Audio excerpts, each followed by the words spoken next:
Baik, selamat pagi para sahabat Jesuit semuanya. Selamat pagi. Ya, hari ini saya diminta Mas Roy untuk jadi moderator. Ya, sebenarnya acara ini sebenarnya sudah pengen diselenggarakan jauh-jauh hari pada saat kepengurusan Mas Roy terbentuk. Cuman karena tiba-tiba pandemi, jadi malah berkah nih bisa mengumpulkan semua teman-teman di sini di acara ini dan lebih lengkap gitu kan. Lebih indahnya lagi bisa menghadirkan Romo Sunu, ya kan, sebagai tamu istimewa kita pada pagi hari ini. Sebelum mulai saya bacakan beberapa aturan mainnya dulu, ya kan. Tolong nama masing-masing di ini saat ini kita rename sehingga kita tahu dari kolese mana. Kemudian nanti pada saat Pater Sunu membawakan, semua audio akan di-mute oleh host, gitu ya. Nah, di tengah-tengah pada saat Pater Sunu membawakan materinya, kalau sudah gatel bisa langsung nulis pertanyaan di chat, gitu. Jadi nanti pada saat selesai pemaparan, nah itu nanti akan dijawab lah, kurang lebih seperti itu. Saya bacakan dulu rundown-nya lebih kurang. Setelah ini kita akan buka dengan doa pembukaan yang dibawakan oleh Mas Adi, Sebastianus Adi Setiawan, ya kan. Terus kemudian dilanjutkan dengan beberapa kata perjumpaan lah, salam perjumpaan dari satu oleh Mas Adrianus Roy sebagai Ketua AAJI 2019-2023. Kemudian nanti kita pengen dengar juga dengan sepatah dua patah kata dari Pak Haji Datuk sebagai Ketua Dewan Pembina. Kemudian ada Pak Purnomo Yusgiantoro, mungkin kami juga butuh sedikit kata sambutannya. Beliau sekarang adalah anggota Dewan Pembina. Kemudian nanti kalau Pak Elman sempat gabung, mungkin kita juga pengen dengar beliau mewakili dari WUJA, World Union of Jesuit Alumni, dan saat ini beliau menjabat sebagai East Asia Council Member. Mungkin barangkali masih ada teman-teman alumni yang belum tahu apa itu WUJA dan lain sebagainya. Kemudian setelah sepatah dua patah kata, ini akan lebih afdol kalau semua ini kayak membernya hari ini yang saat ini yang hadir kan sekitar 31 orang. Jadi tiap orang nanti akan memperkenalkan diri dari nama, kemudian nama, jabatan di kepengurusan kalau ada di kepengurusan, kemudian angkatan dan profesi. Kenapa profesi disebut? Ya ini supaya kita nanti ada bayangan juga. Oh barangkali yang selama ini mikir-mikir cari jamur ternyata ketemu lah Pater Sunu sumbernya gitu. Lebih kurang itu. Setelah itu waktu dan tempat akan saya serahkan ke Pater Sunu untuk membawakan materi hari ini. Topiknya serem sih memang. Collaborative networking sebagai cara alumni membangun correct leadership di masyarakat pada masa dan pasca pandemi. Apa itu? Ya, kita simpen dulu, nanti pemaparannya dibawakan, mungkin juga ada refleksi dari Pater Sunu juga selama 6 tahun jadi provinsial Serikat Yesus Provinsi Indonesia. Pemaparan mungkin sekitar 15-30 menit. Setelah itu Pater Sunu lebih senang kalau nanti ada interaksi nih. Paling tidak saat ini silahkan nanti sesama perhimpunan mulai tektokan nih chat.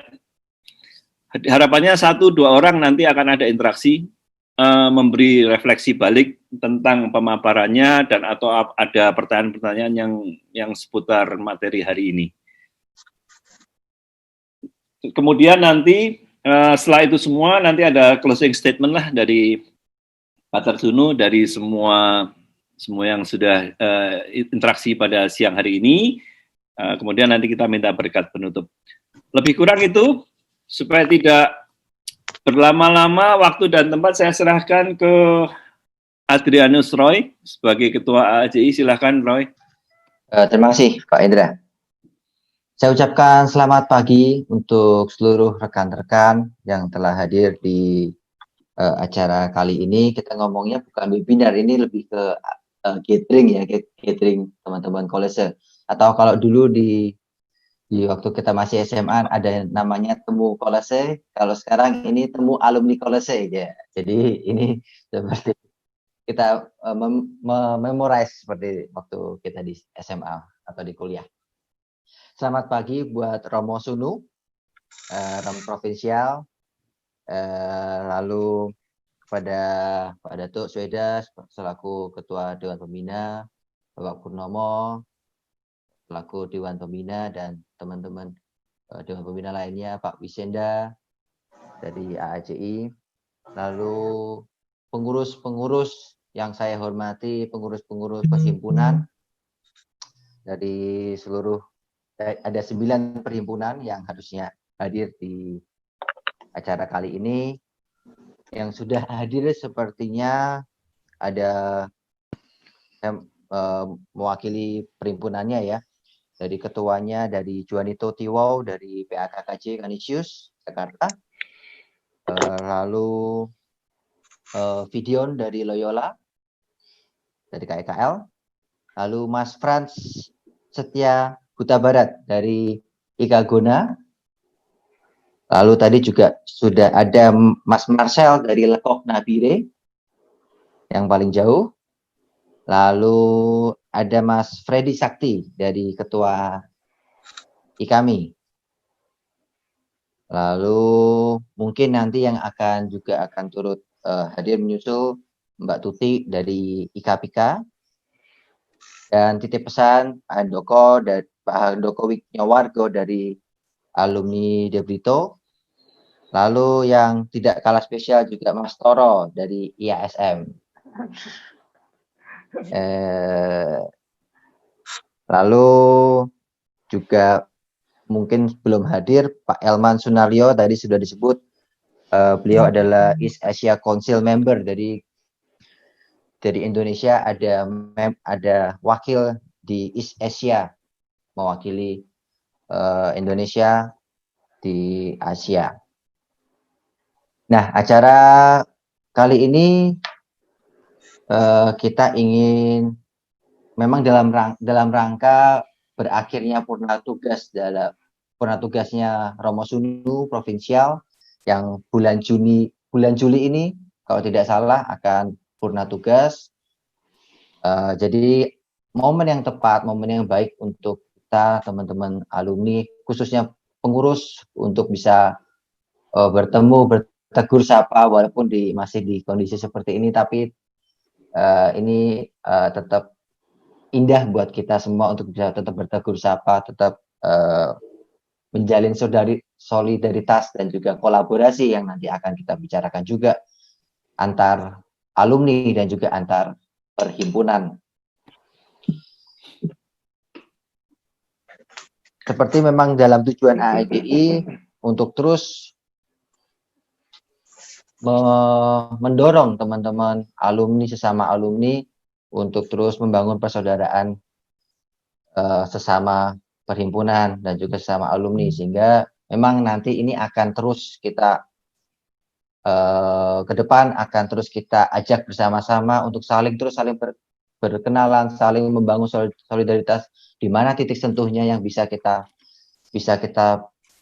lakukan bersama untuk terus membangun alumni kita, membangun sekolah kita, membangun masyarakat dan juga bangsa dan negara. Dulu waktu 2007 AAJI juga dibentuk oleh waktu itu hanya 3 perhimpunan dari Kanisius, Loyola dan juga De Brito, tetapi sekarang sudah 9 perhimpunan sudah berdiri, itu atas berkat jasa-jasa dari pengurus-pengurus sebelumnya, Pak Wisenda dan juga Pak Datuk Sweda. Nah, sekarang sudah ada 9 perhimpunan, sehingga baik untuk kita terus menjaga perhimpunan-perhimpunan yang sudah ada di tengah-tengah kita semua. Untuk itu nanti juga mungkin setelah acara atau besok saya akan membagikan kuesioner juga untuk teman-teman perhimpunan, supaya apa yang menjadi harapan dari kita semua, apa yang menjadi tujuan dari kita semua nanti bisa diberikan juga ke AAJI, sehingga bisa menjadi masukan-masukan buat kita bersama untuk melangkah bersama. Terima kasih buat teman-teman yang sudah diberikan untuk 2 jam ke depan bersama AAJI. Semoga kali ini dapat bermanfaat untuk kita semua. Ad maiorem Dei gloriam. Terima kasih. Thank you, Roy. Ya ini ciri khas Jesuit, doa selalu kelewat baik. Kudune doa sih. Diwati terus apa-apa, Mas. Ya aja, iki aku nunjuk sampean iki mendae Mas Adi buka doa dulu iki. Ya, itu dia. Mas Adi monggo. Doa pembukaan. Baik, saya tahu Mas Indra menunjuk saya karena saya orang berdosa, jadi orang berdosa doanya diterima Tuhan. Baik, mari kita berdoa dalam nama Bapa dan Putra dan Roh Kudus. Amin. Tuhan Bapa kami, terima kasih Engkau telah menyertai kami pada hari ini dan juga hari-hari yang telah lalu. Dan saat ini, sebentar lagi kami akan mendapatkan santapan rohani, santapan jiwa, santapan yang mengembirakan bagi kami. Semoga seperti rasul-rasul yang bertemu dengan Tuhan Yesus bahwa hatinya berkobar-kobar, semoga acara ini bisa mengobarkan hati kami. Dan semoga semuanya itu dapat kami persembahkan kepadamu demi kemuliaan Tuhan yang lebih besar. Terima kasih Tuhan, sertailah kami. Amin. Dalam nama Bapa, Putra, dan Roh Kudus. Amin. Matur nuwun Mas Adi, luar biasa. Jane nek kon doa ya api-api lho doane ya kan. Dilatih kok, orang dilatih sembahyang. Ya. Supaya tidak berlama-lama, sekarang waktu saya serahkan ke Pak Haji Datuk selaku Ketua Dewan Pembina. Yang terhormat Romo Suno, Pak Purnomo, Pak Wisenda, dan seluruh sahabat-sahabat saya, adik-adik saya semuanya yang terkasih. Assalamualaikum warahmatullahi wabarakatuh. Waalaikumsalam. Kesempatan yang baik sekali hari ini kita bisa berkumpul. Seperti kata Mas Roy tadi, sebetulnya acara ini akan diadakan yang lebih besar bersama-sama seluruh pimpinan dari perhimpunan-perhimpunan yang ada. Tapi karena situasi sedang pandemi begini, jadi ya tetap juga alhamdulillah kita bisa berkumpul secara virtual. Romo Suno yang terhormat, panjenengan sebentar lagi akan lengser dalam jabatan. Tapi tentunya persahabatan dan silaturahim kita tetap akan terjaga. Ya, saya sangat berterima kasih pada Romo Suno karena masa jabatan saya dan Romo Suno pas sekali. Waktu saya dilantik dulu, Romo Suno juga hadir, dan kebetulan pada itu Romo juga masih baru sekali dilantik sebagai provinsial, dan sekarang Romo Suno juga sudah pensiun, tanda petik, gitu. Jadi saya matur nuwun sekali Romo, selama dalam masa jabatan saya, panjenengan membimbing kami secara terus-menerus. Tiap saat kita selalu berhubungan dengan baik sekali, dan saya personally matur nuwun, dan tentunya saya atas nama seluruh pengurus yang terdahulu matur nuwun pada Romo Suno. Mudah-mudahan Romo Beni akan bisa match juga dengan kita dengan baik bagaimana para provinsial yang sebelumnya. Dan saya yakin pasti bisa. Karena beliau juga sebetulnya sudah. Saya kebetulan ngecek foto-foto yang lalu-lalu. Ada foto Romo Beni di sana. Waktu kita lari untuk kamu, kalau saya nggak salah ya, lari untuk kamu. Run for kamu. Ya, lari untuk kamu. Jadi ada Romo Beni di sana waktu itu. Dia seorang olahragawan, saya lihat, dan pasti akan bisa bergabung dengan kita dengan baik sekali.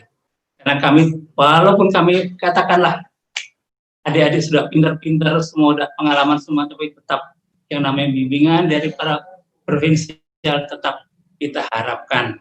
Bagaimanapun juga kita adalah keluarga besar Yesuit. Jadi segala macam tatanan-tatanan yang dalam Yesuit tetap harus kita junjung dengan hormat. Itu sudah menjadi patokan dari kita semuanya. Adik-adik yang terkasih, jadi marilah kita jaga, kita galang kekuatan kita galang silaturahim kita dengan sebaik-baiknya. Usahakan selalu hadir, usahakan selalu berkumpul setiap kali kita ada acara-acara bersama. Karena itu akan penting sekali untuk kita semua. Karena kalau kita tidak hadir, kita kurang sering bertemu, itu akan menimbulkan kerenggangan atau jarak di antara kita. Tapi kalau kita sering bertemu, sering kita ngobrol, pasti suasana menjadi lebih baik lagi. Karena setiap kolese, setiap perhimpunan punya gaya dan cara masing-masing. Nah, itu pasti nanti bisa saling mengenal, saling tahu sifat satu dengan yang lain, dan akan saling melengkapi. Sekali lagi, saya matur nuwun untuk semua yang hadir hari ini, dan terutama pada para senior-senior sudah berkenan hadir. Matur nuwun. Assalamualaikum warahmatullahi wabarakatuh. Waalaikumsalam. Terima kasih Pak Datuk atas sambutannya. Sambutan ketiga akan dibawakan oleh Pak Purnomo Yuskiantoro. Monggo Pak Purnomo selaku anggota Dewan Pembina. Pak Christian, terima kasih atas waktunya yang diberikan. Saya sebagai anggota Dewan Pembina Asosiasi Alumni Jesuit Indonesia. Assalamualaikum warahmatullahi wabarakatuh. Waalaikumsalam warahmatullahi wabarakatuh. Swastiastu. Romo Sunu yang saya hormati, Ketua Dewan Pembina dan rekan-rekan sekalian. Puji syukur kita panjatkan kepada Tuhan bahwa pada pagi ini kita dapat berkumpul kembali dalam suasana virtual untuk mangayu bagio selesainya tugas Pater Sunu nanti bulan Juli yang telah mengemban tugas selama 6 tahun sebagai Provincial Jesuit. Saya dengar topiknya adalah kolaboratif networking sebagai acara alumni Jesuit pada pagi ini. Saya kira hal ini penting. Saya ingin sharing bahwa salah satu kunci sukses dari kita itu adalah networking, collaboration di antara kita. Jadi membangun networking itu sangat penting sekali. Dan ini ternyata telah menjadi kunci sukses bagi AAJ. Dan saya really appreciate sampai dengan hari ini saya dengar sesuai dengan anggaran dasar anggaran rumah tangga bahwa networking ini telah terjalin dengan bagus. Ya, bahkan ada pertemuan 2 minggu sekali yang sudah berlangsung 5 kali. Ya, yang namanya saya dengar adalah Jesuit Alumni Business Society. Nah, ini kalau terus bisa dikembangkan, ini saya kira kan bisa nantinya membangun suatu network tidak hanya pertemanan, tidak hanya persaudaraan di antara kita, tapi juga mungkin memberikan dampak yang lebih luas lagi. Di samping tentu sebagai alumni, ini akan bisa membantu sekolah kita. Saya kalau dihitung tuh hampir 9 tahun tinggal di Amerika, dan waktu masih muda. Dan selama 9 tahun itu saya mengamati peran alumni itu luar biasa sekali bagi kemajuan sekolah di Amerika. Terutama sekolah-sekolah Ivy League School. Ya, Ivy League School kebanyakan memang di East Coast, tetapi sebagian juga ada di West Coast, di Stanford misalkan ya. Itu juga Ivy League tapi di West Coast, tapi di East Coast kebanyakan. Itu justru peranan alumni ini kuat sekali. Jadi tentu AAJ ini diharapkan tidak hanya membangun internal collaboration between us, among us, tapi juga untuk mendukung sekolah kita masing-masing. Ya, tentu dengan Jesuit Alumni Business Society ini saya kira akan cukup baik. Dan yang menggembirakan, beberapa waktu yang lalu saya diminta bicara juga di kalangan KIKL, Polisi Loyola, yang mereka terus membangun suatu bakti sosial. Which is good, karena ekspresi dari Jesuit ini sebetulnya juga sosial, bakti sosial. Jadi saya kira tracknya sudah betul, Haji, dan kita akan terus dorong ya. Saya di Loyola itu angkatan 69, jadi saya sudah termasuk yang senior, apa sudah usur atau bagaimana.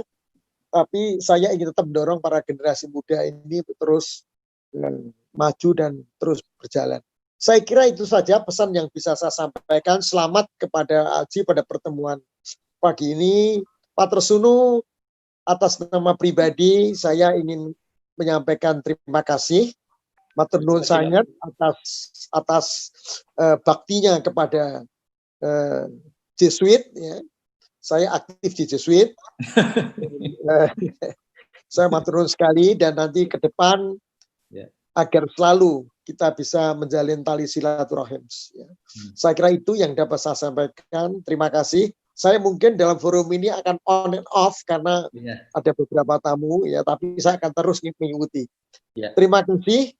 Ya, billahi taufik wal hidayah. Wassalamualaikum warahmatullahi wabarakatuh. Om Santi Santi Santi Om. Terima kasih. Terima kasih Pak Bur.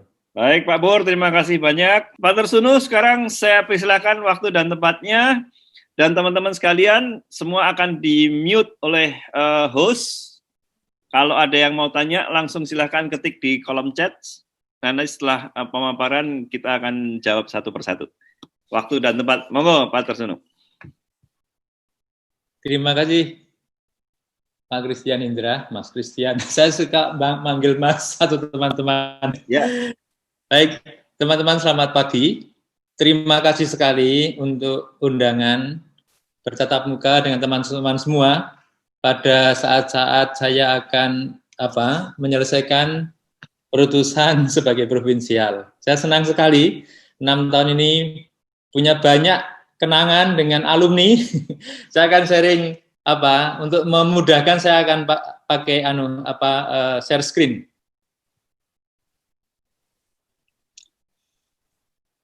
Tolong di itu host, ya. Bantu host.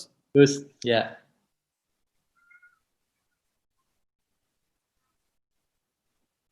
Minta tolong host untuk sudah Romo. Ya, share screen ya.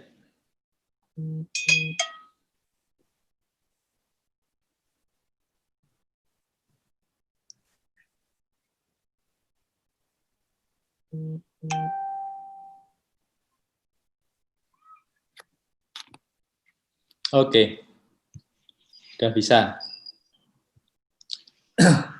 Baik teman-teman, supaya kelihatan semuanya. Jadi ketika Roy menghubungi saya dan diminta untuk berbagi refleksi, saya memilih tema kolaboratif networking, cara alumni membangun correct leadership di masyarakat pada masa pandemi maupun pasca pandemi. Ini apa yang muncul langsung di kepala saya. Nah, pertama-tama teman-teman, saya merasakan sebagai Provinsial Serikat Yesus, mewakili seluruh Yesuit Indonesia, tetapi juga di seluruh dunia sebetulnya, saya itu menangkap alumni itu adalah anugerah terindah bagi kami Yesuit. Saya menyebutnya Eukarin. Eu itu apa? Yang paling, ya. Karin itu. Jadi bagi saya sendiri, ini saya ungkapkan 6 tahun yang lalu pertama kali saya ketemu dengan teman-teman alumni. Mengapa? Betapa saat ini alumni Anda semua itu dan seluruh keluarga itu merupakan anugerah bagi semua orang yang kami layani. Alumni menjadi anugerah karena spirit atau semangat Ignatian itu sudah saya lihat mulai tumbuh di tengah-tengah keluarga besar alumni. Ini yang paling menggembirakan bagi saya. Jadi saya bisa menangkap bagaimana spirit Ignatian, spirit Santo Ignatius menemukan Allah dalam segala magis, ya, discernment, latihan rohani, itu sungguh-sungguh mulai hidup di tengah-tengah keluarga alumni.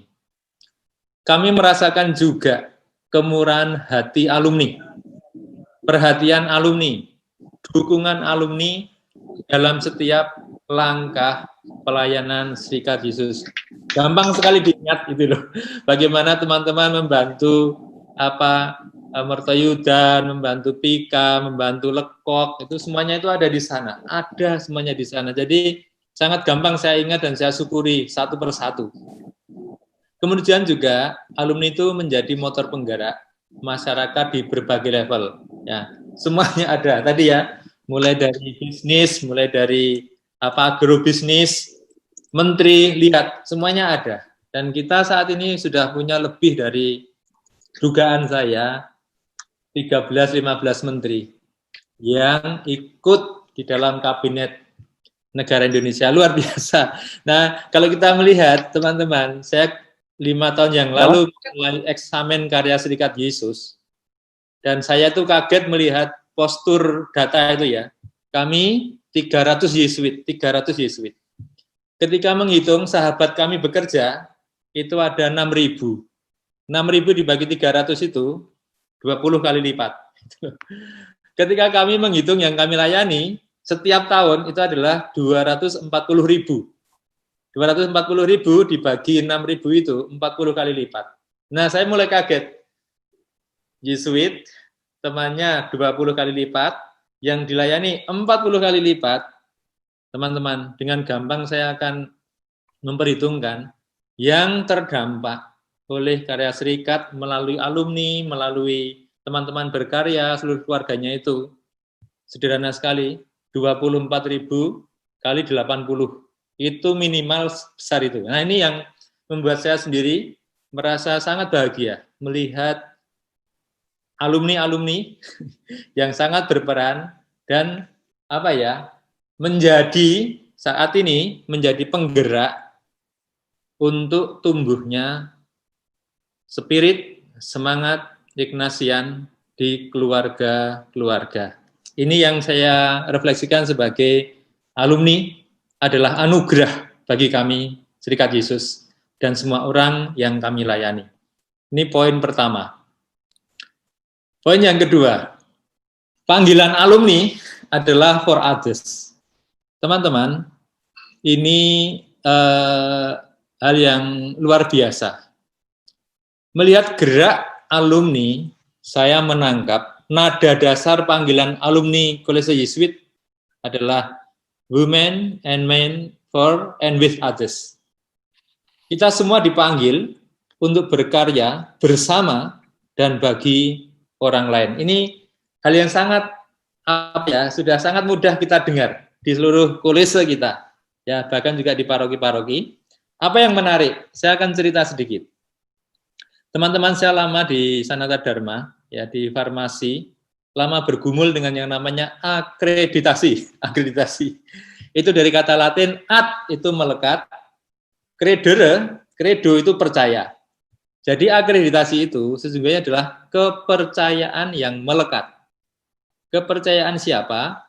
Satu, kepercayaan masyarakat yang melekat pada sebuah institusi atau orang bahkan. Dan kepercayaan orang-orang pada institusi adalah orang tertentu. Itu yang namanya akreditasi. Dan akreditasi itu ternyata ada A, ada B, ada C. Itu ya. Apa itu A, B, C itu? Itu yang tidak pernah didalami oleh banyak orang. Kami mendalami dengan beberapa teman. Ternyata C itu adalah kredit untuk leadership dan manajemen internal. C itu. Jadi kalau ada institusi kreditnya C itu, apa itu artinya? Ada manajemen internal dan ada leadership. Dan leadership itu cirinya sederhana sekali. Ada, pagi hari ini kita ada Zoom ya bersama-sama ini butuh leadership. Leadership siapa? Leadership within. Jadi kita semua yang ikut ini punya leadership within. Leadership memang tadi kita kenalan, kita bisa menyapa, kita bisa mendengarkan satu sama lain. Saat ini ada leadership within dan ada leadership ahead. Yaitu yang memimpin, Roy misalnya yang mengumpulkan kita semua, atau saya di Serikat Yesus, atau Pak Pur dalam kementerian dulu, atau masing-masing, ya. Jadi ada ini. Kalau ada itu, kita itu C. Ya, kreditnya apa? Leadership ada, manajemen internal ada. B itu adalah kredit untuk productivity. Temannya tambah banyak, organisasinya tambah baik, anak-anak tambah senang, tambah bersemangat, produksinya tambah bermutu, semua yang tambah itu adalah kreditnya B. B itu adalah kredit untuk productivity. Nah, yang kunci yang terakhir adalah ini. A itu apa? Teman-teman, orang umum itu akan mengatakan A cukup, B itu adalah baik, A itu adalah sangat baik, A itu bukan sangat baik. A itu adalah kredit untuk for others. Jadi kalau orang mulai memikirkan orang lain, itulah yang namanya quality person. Kalau perkumpulan mulai memikirkan orang lain, memikirkan lekok, memikirkan seminari, memikirkan yang lain-lain itu adalah quality institution. Institusi berkualitas A. Nah, teman-teman, itu persis poin A itu. Ciri khas alumni Kolese Yesuit adalah pribadi-pribadi berkualitas A, for others. Itu kalau kita mau lihat struktur dalam tata akreditasi itu. Kesadaran ini juga menjadi kesadaran baru Serikat Yesus. Ya, dalam Kongregasi Jenderal ke-36, Serikat Yesus menyadari bahwa kita bersama-sama adalah kolaborator, teman bekerja Allah. Nah, ini Yesuit mengubah cara pandang. Apa itu? Anda dan kami, Yesuit itu sama. Sama-sama siapa? Kolaborator Allah. Teman bekerjanya Allah. Jadi, Anda bukan teman kami, Anda itu teman Allah. Dan saya, para Yesus juga teman Allah, dan kita bersama-sama adalah sahabat-sahabat Allah untuk bekerja. Nah, ini dia. Para Yesuit, para sahabat, terutama alumni kolese, alumni universitas atau perguruan tinggi, sama-sama merupakan sahabat Allah dalam membawa kemajuan bagi umat manusia dan dunia. Ke depan, Serikat Yesus sungguh yakin bahwa alumni akan menjadi penerus semangat Ignatian. Apa itu? Penuh syukur, gratitude, rendah hati, humility, murah hati, generosity, magis, for others, dan selalu terbuka pada orang lain dan pada Allah. Ini namanya openness. Teman-teman, ini adalah spirit-spirit yang luar biasa yang sudah kita nikmati selama kita bersama-sama makan di kolese kita. Alumnare itu adalah makan sebetulnya. Alumni itu yang pernah makan. Makan apa? Makan pengalaman, makan pendidikan, makan persahabatan, makan kemurahan hati, dan seterusnya. Ini adalah panggilan alumni. Itu apa? For others. Dan itu adalah quality person, quality institution. Nah, cara bertindak. Setelah kita punya panggilan, dan tadi yang saya katakan, Eukarin, anugerah terindah, itu terpanggil untuk orang lain. Ini begini teman-teman, pada Kongregasi Jenderal ke-36, seluruh pemimpin Serikat Yesus sedunia, waktu itu sekitar 214 provinsial dan wakil-wakil, itu berkumpul, dan kita mencoba menemukan apa cara bertindak yang paling tepat untuk zaman ini, supaya kita bisa melayani orang lain. Jadi, ways of proceeding suited for our time, yaitu dalam Kongregasi Jenderal ke-36, Serikat Yesus itu menemukan apa? 3. Discernment, kolaborasi, networking. Nah ini, makanya saya mengambil tema ini, karena apa? Ini sungguh-sungguh tema Serikat Yesus. Tema Serikat Yesus universal, itu ingin mengembangkan apa? Kolaboratif networking, dengan discernment. Ya. Ini penggunaan, ya, mendayagunakan kemampuan 3 daya jiwa, nalar, rasa, kehendak. Ini yang dulu di kolese-kolese pasti teman-teman mengalami ini. Bagaimana kita diajak untuk menggunakan penalaran, mencermati rasa atau mikani roso, dan juga punya kehendak kuat, ya. Jadi ini kemampuan untuk mendayagunakan 3 daya jiwa dalam hidup sehari-hari, utamanya dalam pengambilan keputusan-keputusan. Karena apa? Ketika kita mengambil keputusan, di situ ada magis, gitu loh, ya. Yang paling baik itu. Kemudian, collaboration adalah kemurahan hati untuk bekerja sama dalam setiap langkah. Teman-teman, saya baru saja awal tahun ini mendapat kesempatan retret, dan dalam kesempatan retret itu kami dibimbing oleh Romo Jose dari Spanyol untuk para provinsial, dan saya menemukan dalam retret itu dari Pater Jose itu rumus umum yang luar biasa, kemurahan hati, ya, yang muncul dari syukur dan kerendahan hati. Jadi kemurahan hati untuk bekerja sama itu pasti muncul hanya dari orang yang rendah hati dan bersyukur. Aneh ini, tapi ini nyata. Kemurahan hati untuk bekerja sama, untuk berkolaborasi, pada gilirannya itu akan membangun openness atau keterbukaan pada Allah. Maka kita bisa omong dengan gampang dengan teman-teman ini. Karena apa? Ada keterbukaan. Keterbukaan apa? Nalar. Keterbukaan apa? Batin. Keterbukaan apa? Rasa. Gampang kita manggil teman kita. Lalu keterbukaan apa juga? Kehendak. Nah ini luar biasa. Kemudian, networking. Ini refleksi Kongregasi Jenderal pada tahun 2016. Kolaborasi zaman ini akan selalu tumbuh sebagai jejaring. Networking. Melalui jejaring yang kuat, seperti kita alami dalam jejaring kolese seluruh dunia ini, ini kelebihan atau harta kita itu apa? Networking. Kita connect dengan teman-teman di mana? Di Inggris, Belgia, di Amerika Latin, di India, di Afrika, di mana saja. Saya ngobrol dengan teman Romo Susius, ya.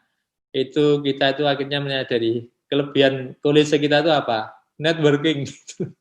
Kita punya jejaring internasional, jejaring nasional, yang dengan sangat gampang bicara, ya, dengan terminologi yang kita langsung nangkep, magis, discernment, latihan rohani, ya, nalar, rasa, kehendak, eksamen, semuanya luar biasa. Kita bersama-sama terlibat dalam jejaring itu, mengembangkan human dignity dalam setiap bidang kehidupan. Nah, ini dia. Jadi apa yang kita mau kembangkan bersama-sama? Martabat manusia. Ya.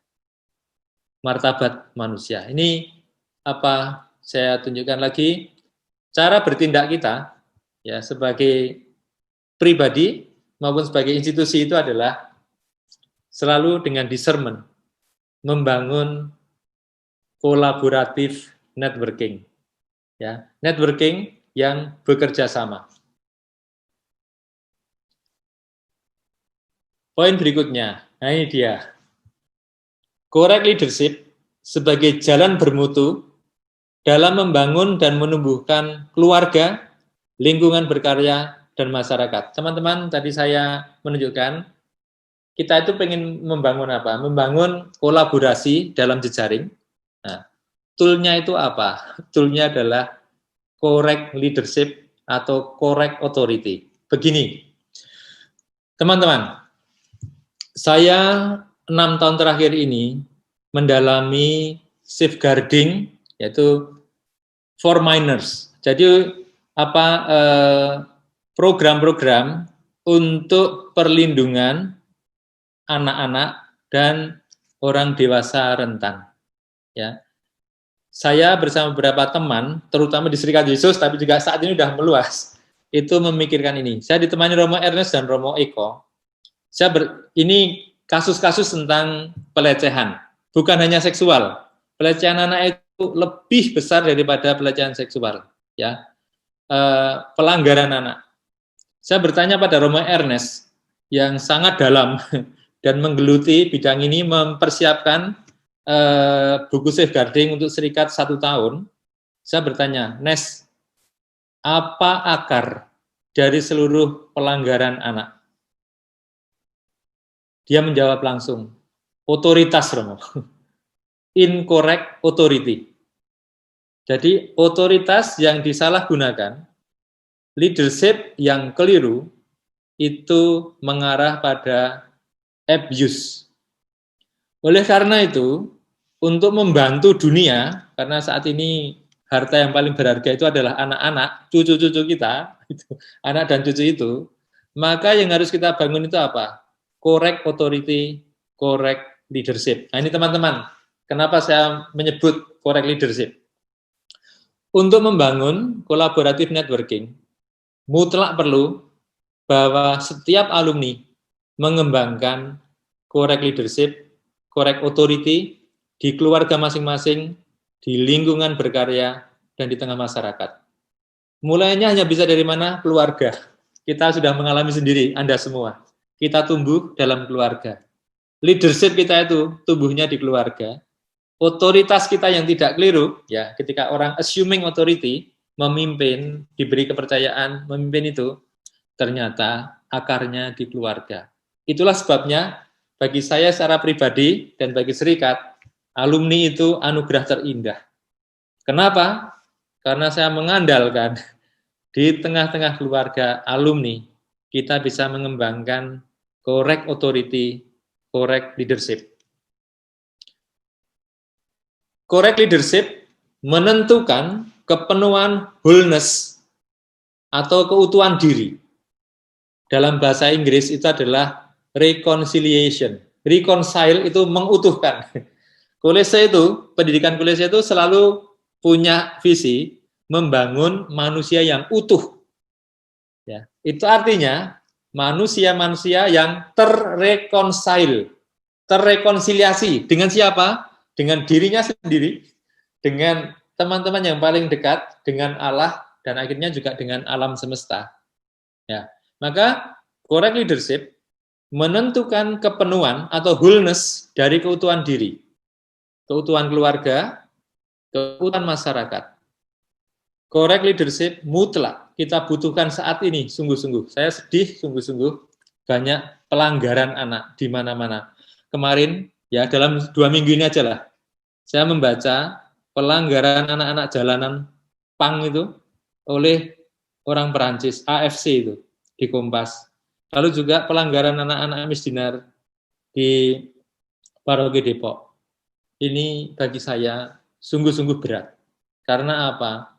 Anak yang terlanggar itu hancur, siapapun. Nah itu concern saya. Jadi correct leadership menentukan keutuhan itu. Correct leadership mutlak kita butuhkan saat ini.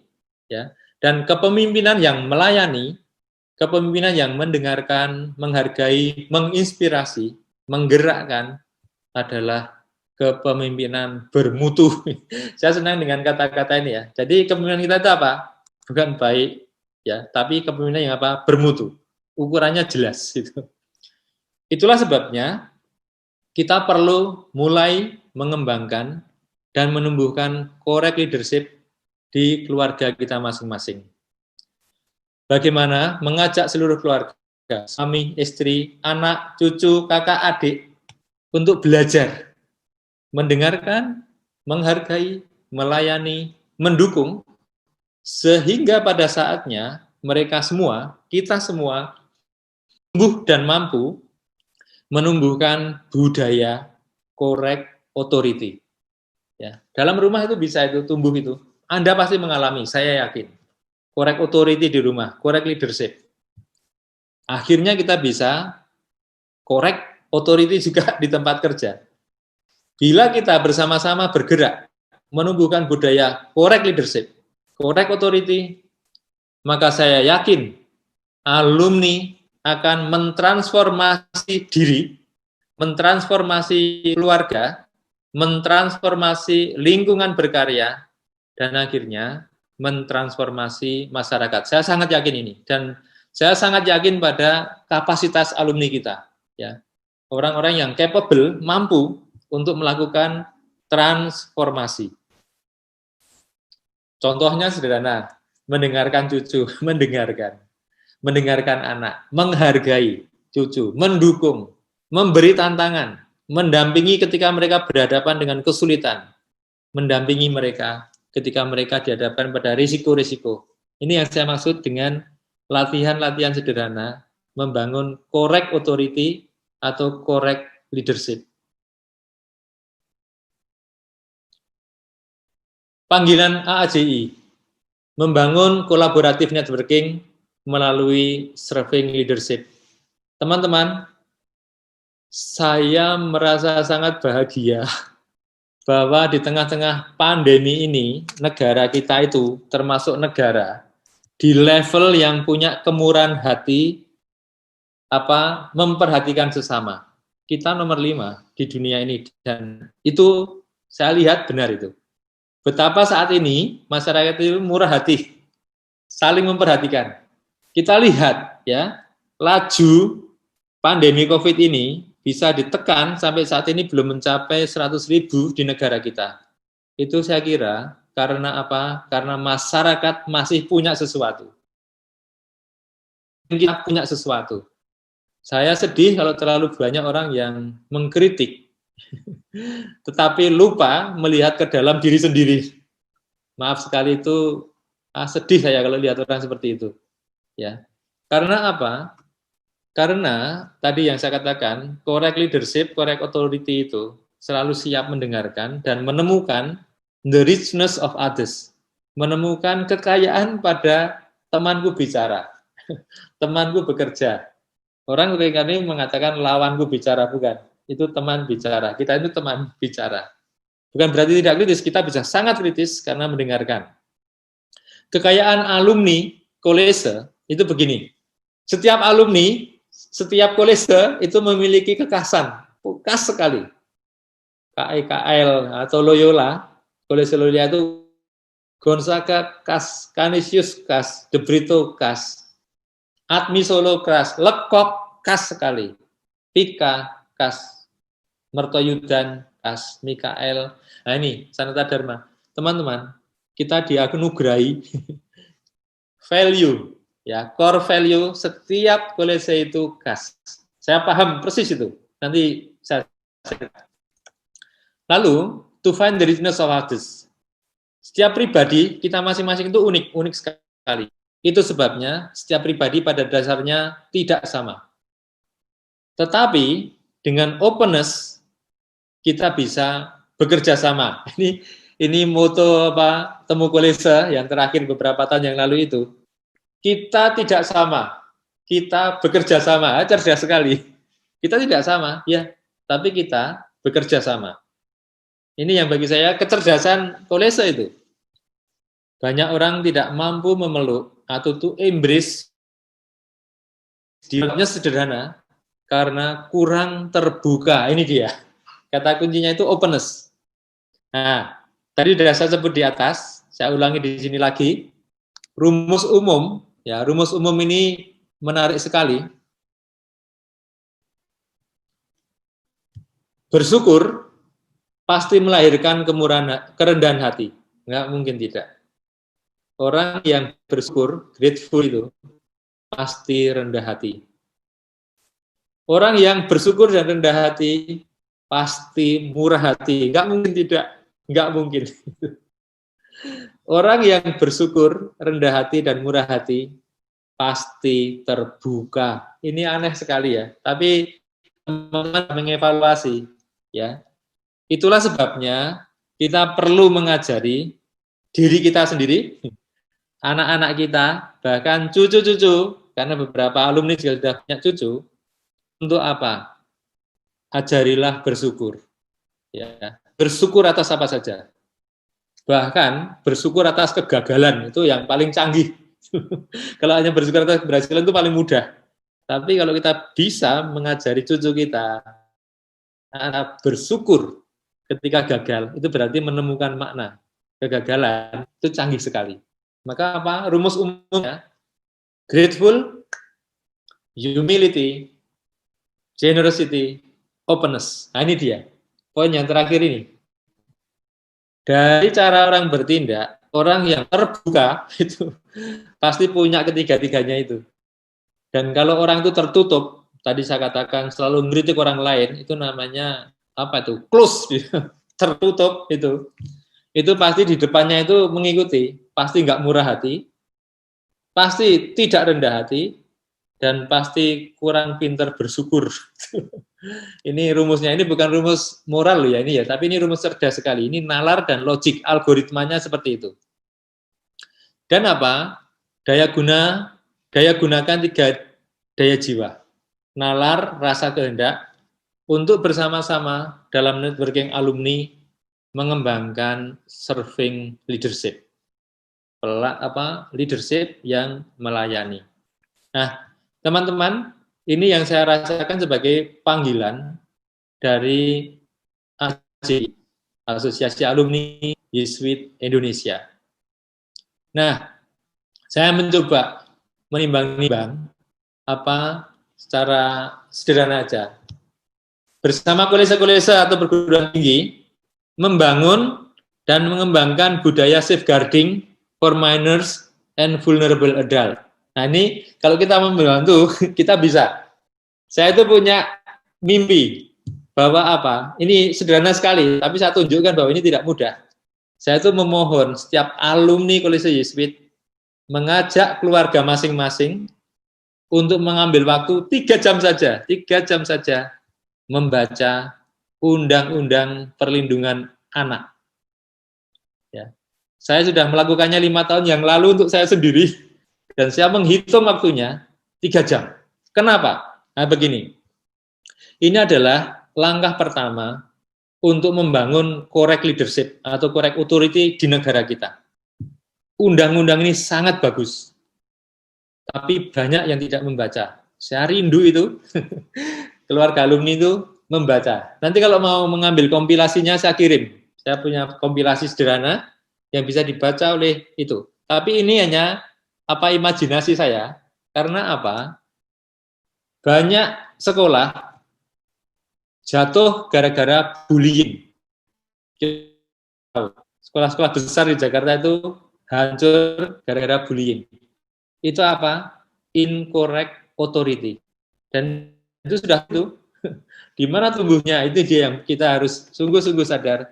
Itu bisa tumbuh di keluarga, tumbuh di lingkungan kita, dan tumbuh di sekolah-sekolah. Maka ini kalau dengan Kolese, saya ingin mengajak untuk ini. Kedua, bersama rekan-rekan alumnus, ini dia. Temukan inovasi-inovasi fundamental dalam membantu, 1, human formation, pembentukan manusia. Yang kedua, ekonomi yang ramah lingkungan dan orang tersingkir. Tadi bisnis tadi ya. Jejaring sosial yang melibatkan dan menggerakkan semua. Saya melihat itu bidang-bidang yang bisa menjadi panggilan AJI. Bersama seluruh insan yang berkehendak baik, nah sekarang ini dengan semua orang, mempromosikan sikap memeluk universal law dari Immanuel Kant. Teman-teman, saya menyebut ini berkali-kali di setiap kesempatan, karena Karena Immanuel Kant itu cerdas sekali. Karena cerdas, dia tanya apakah ada hukum universal. Ada hukum universal. Yaitu apa? Lakukan yang orang lain ingin kamu lakukan baginya. Dan ketika kamu melakukannya, orang itu bahagia. Dan ketika kamu melakukannya, kamu sendiri juga bahagia. Dan ini bisa dipakai oleh siapa saja. Agama apa saja, level apa saja. Tapi bagi saya ini adalah ukuran bagi alumni. Yaitu apa? Bermutu untuk melakukan universal law. Teman-teman, ini yang bisa saya sharekan untuk hari ini. Terima kasih. Kalau ada pertanyaan-pertanyaan, saya siap untuk menanggapi. Tenang saja, nanti dokumen ini saya kirim ke Roy di teman-teman atau didalami, saya kirimkan. Itu Mas Indra, terima kasih. Pak Suno, terima kasih banyak. Singkat, padat, lebih kurang 30 menit. Mudah-mudahan bisa membuat semua teman-teman di sini bersyukur, rendah hati, murah hati, dan terbuka, ya kan. Terus PR-nya adalah yaitu semua masing-masing baca Undang-Undang Perlindungan Anak 3 jam, oke? Hanya 3 jam. Hanya 3 jam ya. Nanti minggu depan tak cek satu-satu nih sudah baca semua atau belum. Lagi ini tag-nya nanti. Ya, oke. Sesuai tadi arahan bahwa masing-masing kolese silahkan memberi tanggapan atau pertanyaan atau mau sharing juga atau mau refleksi juga. Siapa nih yang mau mulai dari teman-teman kolese? 1-2 orang.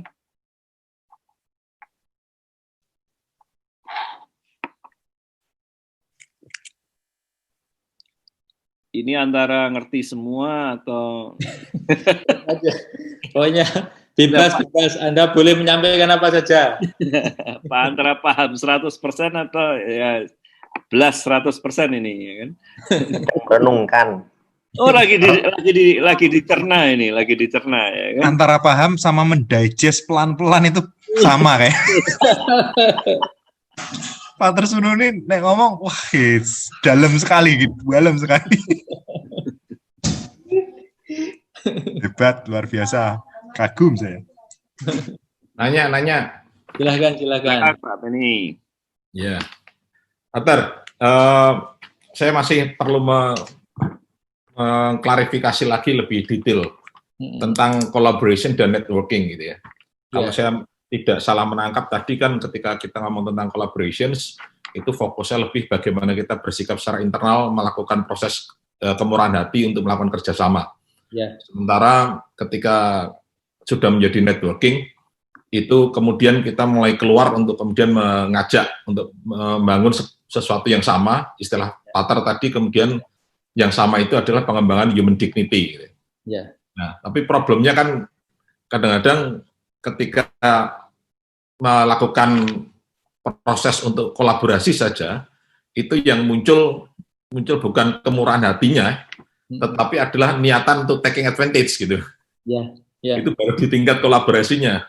Apalagi terus kemudian ketika networkingnya akhirnya terus menjadi homo homini lupusnya yang lebih kuat gitu.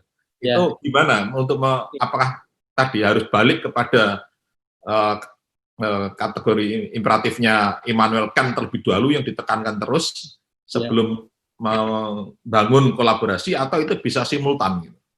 Itu aja Pak. Terima kasih. Terima kasih Mas Beni. Terima kasih. Jadi ini menarik sekali Mas. Jadi begini loh. Kalau saya melihat alumni kita, alumni kolese-kolese kita ya, itu saya itu langsung bagi saya insight-nya adalah teman-teman ini sangat capable. Apa yang pertama-tama? Nalar itu loh. Nalar di kolese itu kuat sekali. Di seluruh tak satu pun yang tidak nalar itu loh.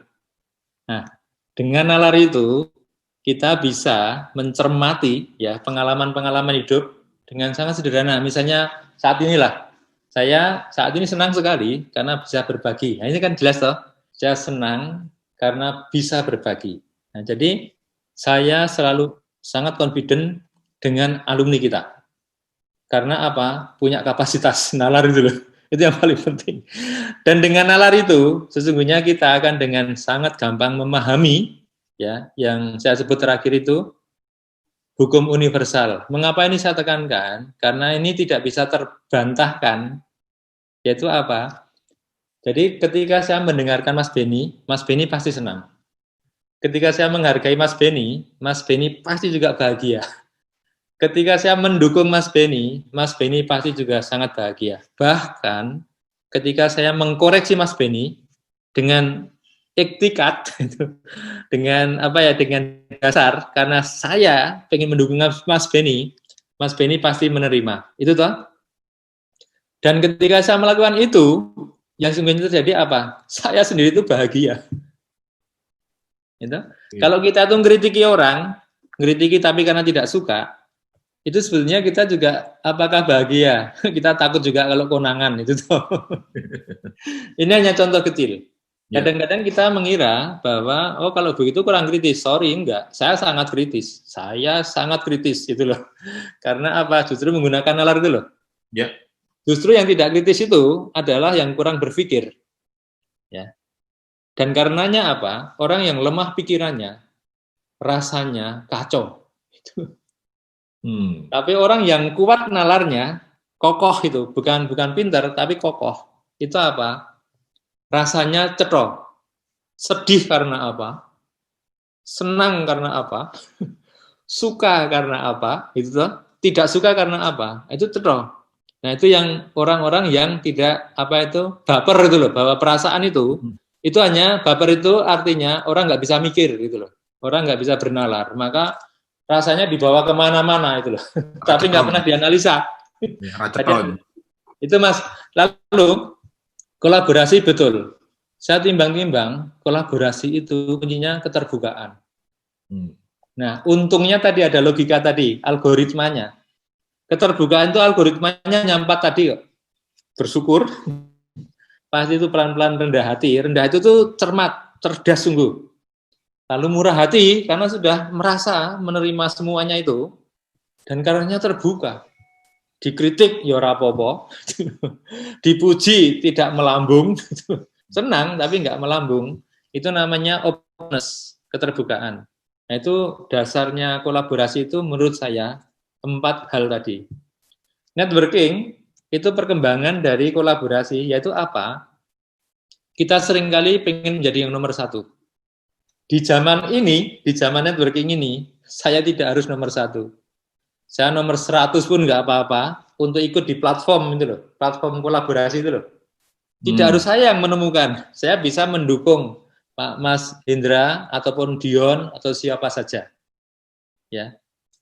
Jadi keberanian dalam kolaboratif networking itu ya, kita tidak harus nomor 1. Kita bisa ikut dalam platform itu dan menyegarkannya dan menggairahkannya. Itu adalah yang saya tangkap dari apa ya, refleksi-refleksi kongregasi jenderal itu. Itulah yang namanya kolaboratif networking. Saling mengisi, Mas. Saya itu akan menangani apa bidang-bidang biologi, ekologi. Tadi saya sharekan di awal itu pupuk itu toh, secara apa environment itu. Saya butuh teman-teman dari ADMI, mungkinkah membuatkan mesin pencampur pupuk sehingga pupuknya itu apa mix dengan baik. Kalau dikerjakan dengan tangan itu nanti ketika lelah campurannya berubah. Nah, ini dalam hal ini saya kan butuh teman-teman ADMI. Saya butuh itu yang tadi analisis bisnis tadi. Untuk apa? Menganalisa pasar juga. Ini caranya memasarkan bagaimana? Untuk petani, untuk teman-teman kita. Nah, seperti itu Mas. Apa? Antara kolaborasi dan networking. Ya, Pater. Makasih, Pater. Seperti strategi Blue Ocean, strategi itu kalau dalam marketing sekarang. Untuk kolaborasi loh. Nah, itu dia. Tidak untuk menjadi, kalau Red Ocean itu kan merasa harus yang nomor 1. Tapi kalau Blue Ocean itu lebih menemukan ceruk kita ada di mana dan di situ yang kita muncul. Dan begini saya tambahkan, Mas, Pater Jenderal Adolfo Nicolas yang berusia meninggal tahun 2011 itu kritis sekali, pinter sekali.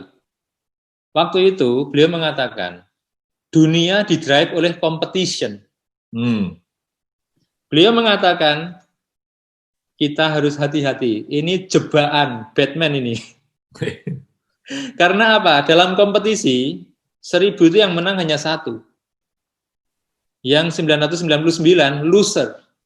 Nah, ini yang paling gawat.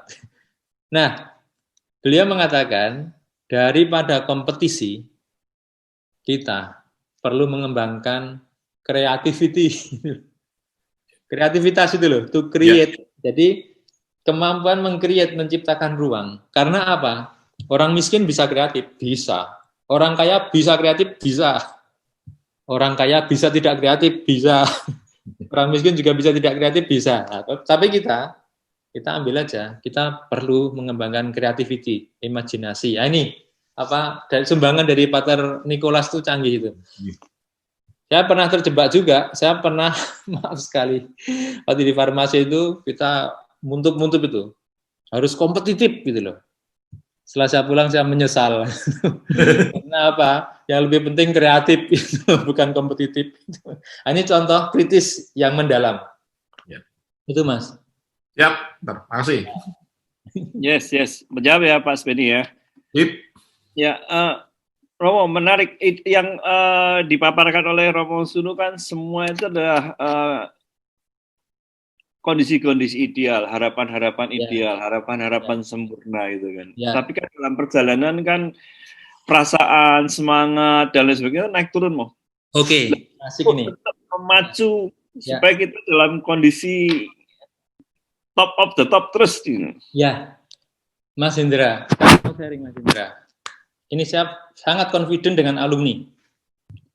Saya sebagai provinsial 6 tahun ini banyak membuat riset-riset personal, tapi untuk saya tahu semua Yesuit, saya tahu semua Kulese, saya mengevaluasi karya-karya itu loh. Ada satu hal yang bagi saya sangat menarik. Ketika saya ke Jepang pertemuan di sana, saya jalan dan melihat ke sungai. Satu hal yang bagi saya mengejutkan, dan ini orang lain juga melihat. Bagaimana mungkin sungai di Jepang itu jernih itu loh. Anjir pun jernih mau. Ya konkret sekali toh. Itu konkret sekali. Ya, ide dan konkret itu sama. Waktu itu saya sadar, Mas. Saya sadar. Oh, aku sekarang paham. Yang namanya manusia yang menghidupi hidupnya lebih dari 85% kapasitasnya. Jadi, kalau aku sebagai provinsial mengalokasikan waktuku untuk tugas provinsial itu 85% ke atas, saya pasti fokus. Dan saya pasti bahagia. Itu kuncinya. Jadi begini, kuncinya itu adalah ada pada sebagaimana kita menggunakan hidup kita sungguh-sungguh. Itu. Nah, saya tahu kita belum sampai situ, Mas. Kita belum sampai situ. Indonesia ini kalau saya ukur, Mas, rata-rata baru 30. Jauh ya. Sungguh-sungguh. Saya mengukur, maaf ya, saya mengukur banyak hal, di mana-mana. Karena saya kebetulan sebagai ketua Koptari, itu ketua para tarekat-tarekat Indonesia, saya mengukur. Kalau saya mengirim email pada para provinsial, berapa yang menjawab? Itu menunjukkan kapasitas, maaf sekali, subjektif, tapi itu kapasitas. Kapasitas orang merespon hal-hal yang penting. Nah, saya mau mengatakan, yang saya katakan tadi, semuanya itu ideal, tapi itu bisa kita mulai. Saya yakin alumni-alumni itu mampu mengeksekusi hidupnya 85% ke atas. Itu sebabnya ADMI itu dipercaya. Saya yakin mereka yang lulus dari ADMI, contohnya saja ya, itu pasti kalau mengikir nggak keliru. Keliru benda, sederhana saja. Dan simpangannya pasti tidak akan 15%, enggak, itu 0,00 berapa. Nah, itu yang saya katakan. Itu contoh bagaimana kita bisa tadi Mas, mencapai yang namanya correct authority, correct leadership. Nah, saya yakin teman-teman ini yang ada di sini ini pasti hidupnya itu di atas 85%. Pasti itu. Kalau enggak seperti ini. Nah, ini konkret sekali. Dan kita bisa membuat keluarga kita begitu, dan kita bisa membuat tempat kerja kita begitu. Nah, ini yang bagi saya itu sangat konkret, Mas. Sangat konkret. Ya. Ini secara nggak langsung dipaksa kalian harus 85% semua nih, ya kan? Kalau nggak rugi, karena hidup hanya sekali. Hidup kita hanya sekali. Iya, gitu. Menarik. Monggo, teman-teman dari kolese lain mau ngasih tanggapan, mau ngasih Mas Marcelus, Gobay ya? Nah, ini dia. Dari Mas Marcelus. Ya, Mas Marcelus. Jadi begini, kita memang harus mulai dengan pelan-pelan. Mulai dari pelan-pelan. Jadi di Papua kadang anak-anak harus dididik dengan keras, dipukul, dicubit, tapi orang tua atau guru kadang dilema untuk bertindak kepada anak karena bertentangan dengan UU PA. Sementara kalau dididik dengan halus, tidak mempan. Baik, ini begini. 2 cerita. Romo Muji Santoro, Serikat Yesus, itu dulu pernah menjadi kepala sekolah SMA Adiluhur. Romo Muji Santoro. Dia mengajari bagaimana anak akan melafalkan gitu loh. Ya. Itu tidak mudah. Karena itu tidak mudah, melafalkan itu, Romo Muji itu meminta anak-anak berlari-lari keliling lapangan, lalu akhirnya mereka kan terengah-engah tuh,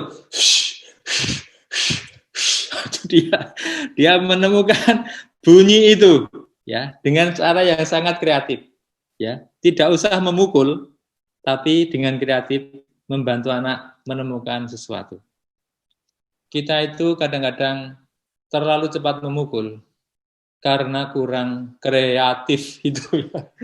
Sebetulnya nggak usah dipukul, itu pasti bisa itu, ya. Ya banyak cara yang bisa. Nah, problemnya adalah maaf sekali kompetensi guru-guru kita. Tadi saya katakan kompetensi guru-guru kita itu sangat rendah. Saya masih menyimpan tulisan Kompas 2019 2 Mei, Hari Pendidikan Nasional, 2 hari berturut-turut. Saya simpan karena memang benar waktu itu kompetensi guru Indonesia 17.000 guru di riset itu hanya 46 dari 100. Kompetensi pedagogis guru itu ternyata hanya 46 dari 100. Bisa dibayangkan, tadi kan saya bilang kita tuh di level 30 gitu loh. Dan ternyata guru-guru itu. Guru Kanisius Semarang ini loh, juga riset dan saya punya datanya semua. 48 itu loh.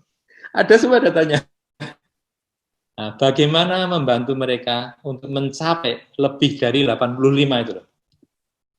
Sehingga anak-anak tidak akan takut.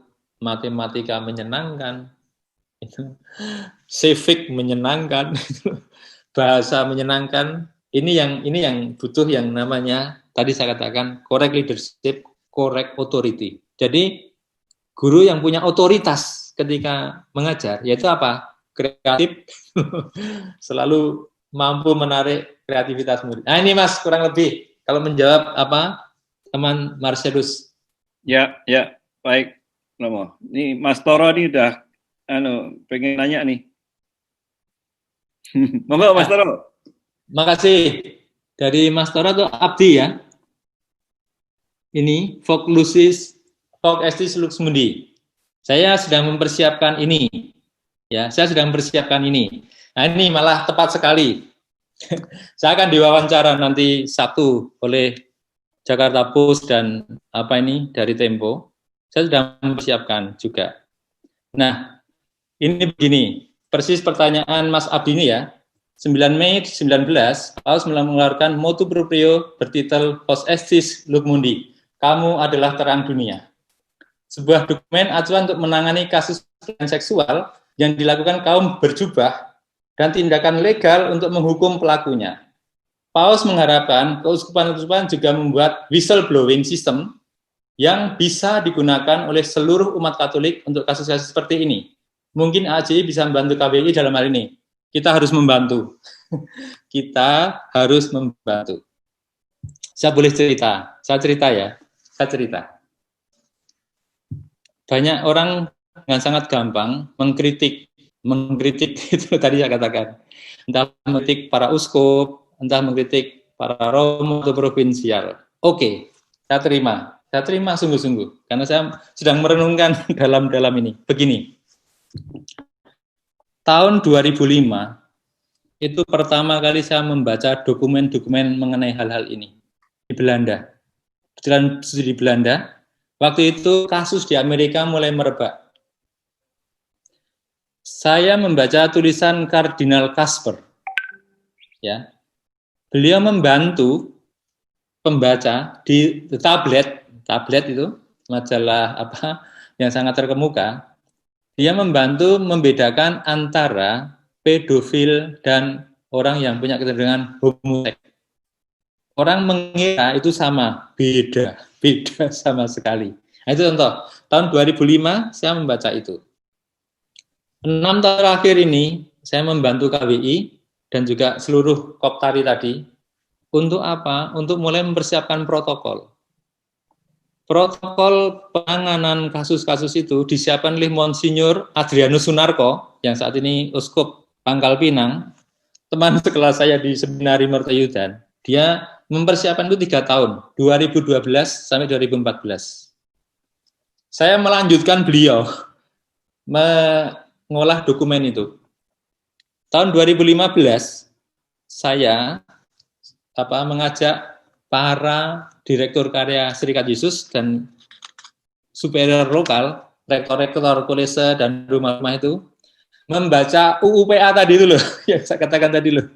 Undang-Undang Perlindungan Anak itu saya baca sendiri tahun 2015 bersama para kepala sekolah, pastor kepala. Saya ajak mereka membaca itu di mana di Klaten. Sehingga tidaknya pernah baca. Pernah baca itu beda dengan tidak pernah. Itu. Dari sana kami mulai mengembangkan bersama juga dengan KWI. Mulai apa? Mulai menyusun itu. 2017 untung sekali. Kami punya tim 16 orang, ahli hukum dan ahli psikologi mulai membuat safeguarding, lokakarya perlindungan anak.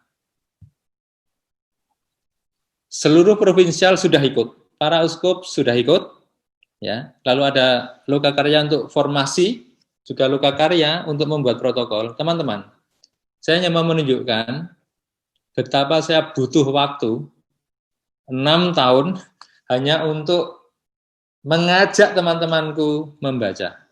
Nah, sekarang biasanya orang itu kan akan langsung, ini bagaimana kardinal, bagaimana uskup, bagaimana menteri itu. Saya akan membalikkan, tanya dulu bagaimana saya. Apakah saya sudah punya perhatian untuk anak-anak? Itu membangun tadi loh, membangun lingkungan yang nyaman bagi anak. Saya ingin sekali kolese kita itu sungguh-sungguh punya safeguarding yang excellent, sehingga saya punya kepentingan, yaitu apa? Kolese kita tidak akan ditinggalkan teman-teman. Kalau di kolese kita ada bullying, ada abuse, pasti tumbang dalam hitungan tahun. Saya tidak ingin. Maka tadi saya katakan, bantu kami, teman-teman AJI, bantu kami. Baca saja UUPA, bisa di-share. Itu undang-undang yang sangat indah, canggih, itu saya sudah mengakui. Itu cerdas yang membuat cerdas. Baru kali ini saya mempunyai baru kali ini saya mengakui, gitu, penulis undang-undang itu cerdas itu baru sekali ini, sungguh-sungguh cerdas tenan. Nah ini contoh, ini pertanyaan dari Abi Susanto. Kita harus membantu karena apa? Maaf teman-teman, saya pakai kata-kata keras. Terlalu banyak orang munafik di luar sana, terlalu banyak. 70 tadi ya, yang 30 tadi itu yang saya percaya. Terlalu banyak orang munafik yang selalu mencari kesalahan di tempat lain.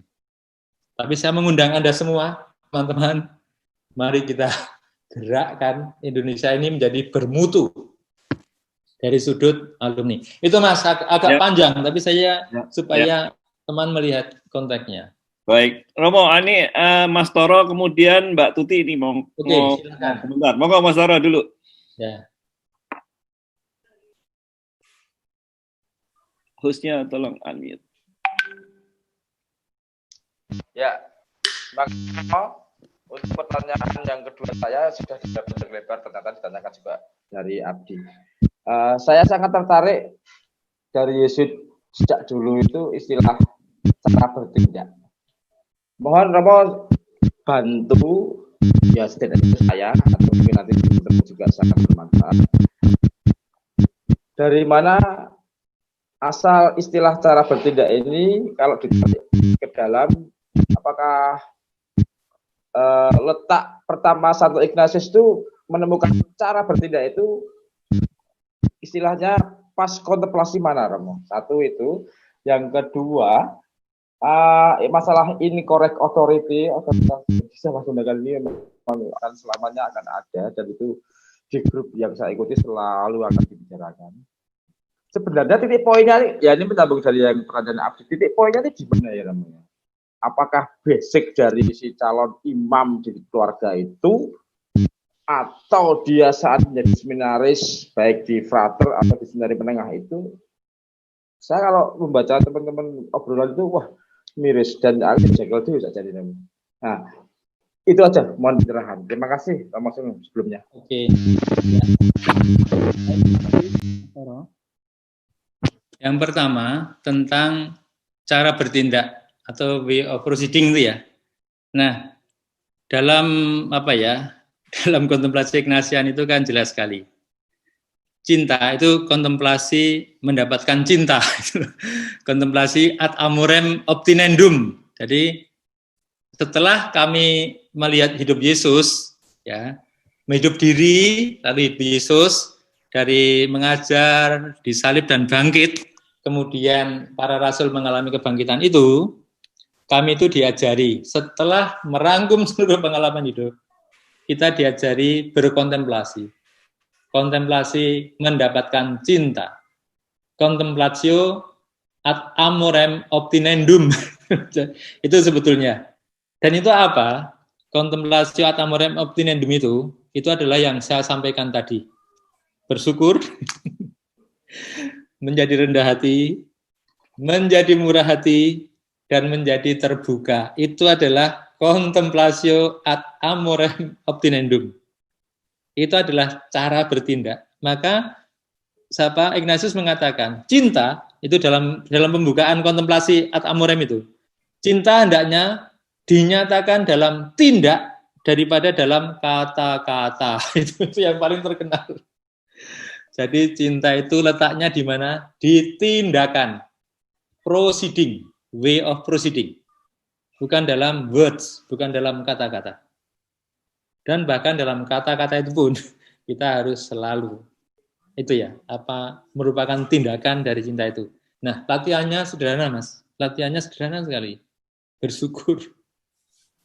Karena ini tidak mudah ini, tapi juga gampang dan bisa dilatih tiap hari. Dengan cara diingat aja, misalnya hari ini saya bersyukur bisa ketemu Anda semua. Ini udah luar biasa. Ya, saya bersyukur sungguh-sungguh. Dan itu bisa saya syukur, Tuhan terima kasih. Saya masih boleh ketemu alumni-alumni yang bagi saya merupakan anugerah terindah. Lihat toh? Nah, kalau itu dilakukan sungguh-sungguh, kita akan menjadi orang bukan munafik gitu. Kita akan menjadi orang yang otentik gitu loh, orang otentik, ya. Berani bekerja sama, berani mengkritik, dan nggak apa-apa, mengkritik itu bagus, Tapi kritiknya adalah kritik orang yang sudah terbuka itu loh. Ini yang pertama. Lalu, sorry, yang kedua tadi apa? Sorry, saking semangatnya.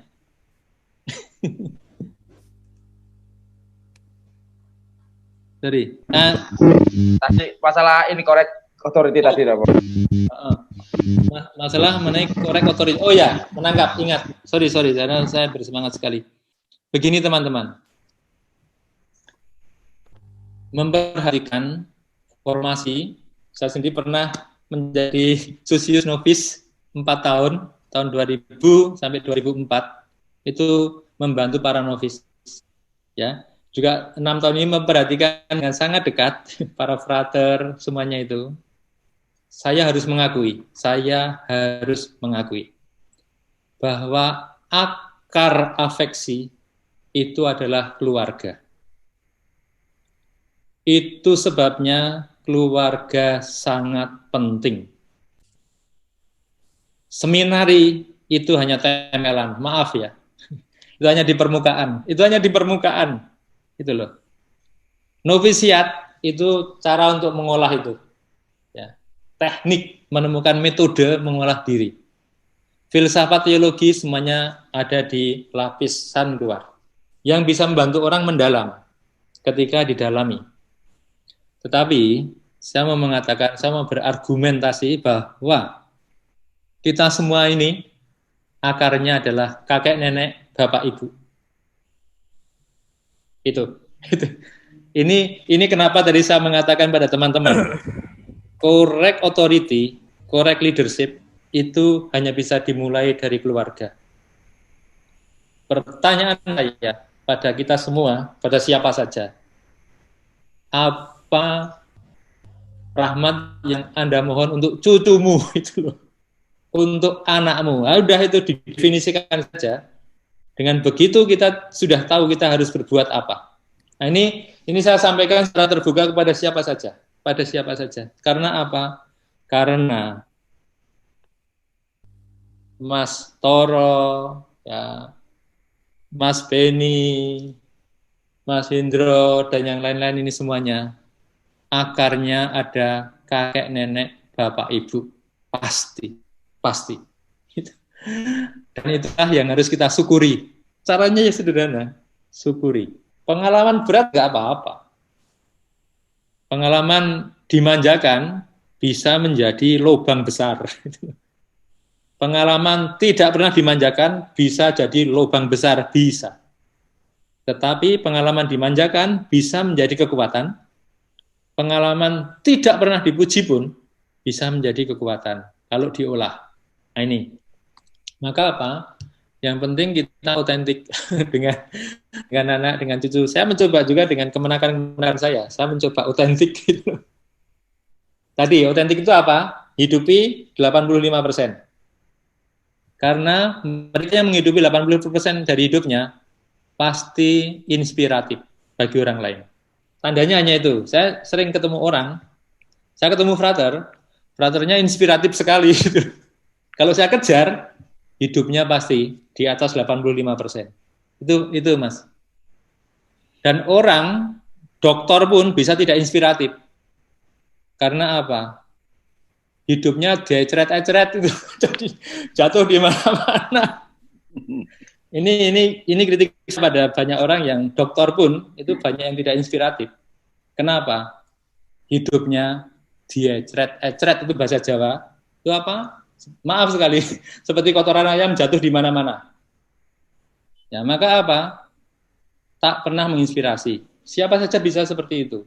Maka itu tadi. Kita perlu belajar apa?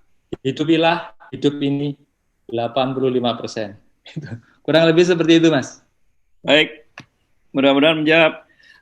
Maaf Romo, masih punya waktu berapa lama Romo Sunus? Oke, saya masih bisa, Mas. Kalau masih ada pertanyaan, saya masih bisa 30 menit masih bisa. Saya nggak punya acara.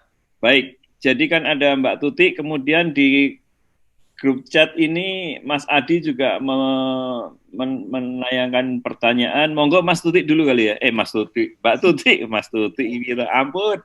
Biasa lah Nggak apa-apa. Nggak apa-apa, sudah biasa, Pak. Sudah biasa kalau alumni Pika cewek itu katanya kan casingnya doang, Pak, yang cewek ya. Ya, terima kasih banyak Romo atas apa yang tadi sudah dibahas, karena memang ini jadi PR ya buat kita semua, terutama bagi para orang tua. Mungkin di sini ada yang belum berkeluarga atau sudah berkeluarga tapi belum punya anak. Saya hanya ingin sharing aja Romo, karena kan di komunitas orang tua saat ini kan lagi galau Romo, karena kami dipaksa untuk mendampingi anak-anak di rumah yang belajar online. Padahal tidak semua orang tua mungkin siap beradaptasi dengan kondisi seperti ini. Yang terjadi kalau kita bercanda di grup orang tua itu, waduh ini kalau ditambah 1 semester lagi hubungan kita ibu dan anak bisa berantakan ini. Karena ya saya pribadi pernah mengajar di Pika. Saya pernah mengajar 16 tahun ya kurang lebih saya mengajar di Pika. Tapi pada saat saya dihadapkan pada kondisi anak saya di Pika harus belajar di rumah, kok rasanya nggak sesabar waktu saya ngajar anaknya orang lain gitu loh. Jadi ada sebuah tuntutan yang nggak tahu muncul aja gitu ya. Dan ini jadi PR buat saya juga, buat beberapa teman-teman. Saya sering ngobrol bahwa mungkin intinya adalah kalau saya simpulkan di bahasa praktisnya itu, banyak orang tua yang tidak membekali diri dengan pengetahuan dan ilmu bagaimana menghadapi anak-anaknya sendiri itu loh Romo. Kenapa? Karena kan contoh seperti ini Romo. Saya kalau mau bisa nyetir mobil dengan mahir, saya kursus tujuannya apa? Supaya mobilnya kalau tak setiri nggak nabrak gitu kan Romo. Karena ini aset ya. Nah sedangkan banyak orang punya anak itu nggak belajar mendampingi anaknya. Padahal anak katanya aset kan. Bahkan nilainya lebih tinggi dari mobil. Kenapa kalau mau nyetir aja kita bela-belain kursus, tapi punya anak nggak banyak orang berani kursus. Seperti itu Romo. Nah mungkin kalau saya boleh usul Romo, bahwa kadang-kadang seperti tadi Romo menyarankan baca aja 3 jam gitu ya. Masalahnya nggak semua orang suka baca Romo. Ya kan? Nah, terus juga tidak banyak orang memiliki kesadaran bahwa apa yang terjadi pada anak kita itu cerminan kita loh. Artinya karakter anak kita itu kan ya turunan kita gitu kan ya. Jadi pada saat saya itu mungkin dalam hati mangkel ke anak saya bilang, "Ki anak sopo toh?" Ya anakmu kan gitu kan. Ki kan anakmu gitu loh. Jadi karakter sifat itu memang bawaan, istilahnya kalau kita bicara tentang kepribadian gitu ya, anak itu membawa 4 karakter kepribadian dari Tuhan memang yang dibesarkan oleh orang tuanya, kadang-kadang yang kuat hanya 2. Nah ini bagaimana caranya Romo mungkin bisa membesutnya dengan pedagogik Ignasian mungkin ya, yang artinya pahamilah bahwa Tuhan itu memberikan kita 4 karakter ini loh. 4 karakter kepribadian yang mungkin dulu disebutnya koleris, melankolis, pragmatis, sanguin itu, yang sekarang mungkin pakai istilah dominan, terus DIJS itu ya.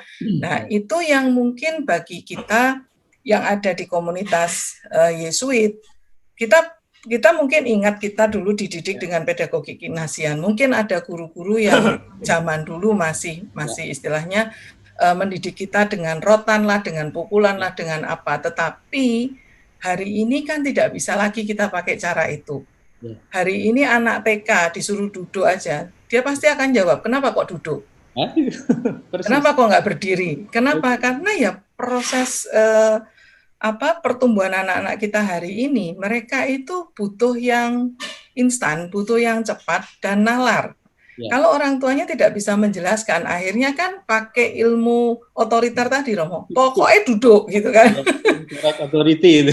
Nah, pokoknya duduk, sudah nggak usah ngelawan gitu kan. Nah, padahal si anak ini butuh dijelaskan, kenapa sih aku kok harus duduk gitu loh. Apalagi pada anak-anak yang mungkin punya karakter leadership yang bawaan orok, dia punya karakter koleris, akhirnya kan dia tidak bisa hanya dengan menurut apa yang dikatakan orang tua atau gurunya. Nah, kalau ini dilakukan tanpa sadar, akhirnya dalam tanda kutip bullying itu bukan cuma mengejek, tapi mengikat karakter itu tidak berkembang. Ini kan juga akan jadi bullying kan, Romo. Dan kan kasihan gitu loh, anak-anak ini jadi tidak merdeka belajar, katanya Mas Menteri. Persis.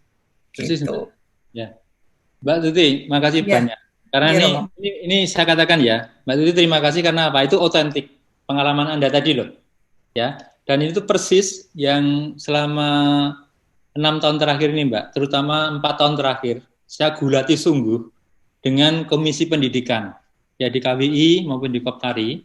Itu begini Mbak, tadi yang saya katakan, guru Indonesia itu tahun yang lalu di survei, itu kompetensi pedagogisnya itu ya, kemampuan menuntun anak belajar, itu hanya 46 dari 100.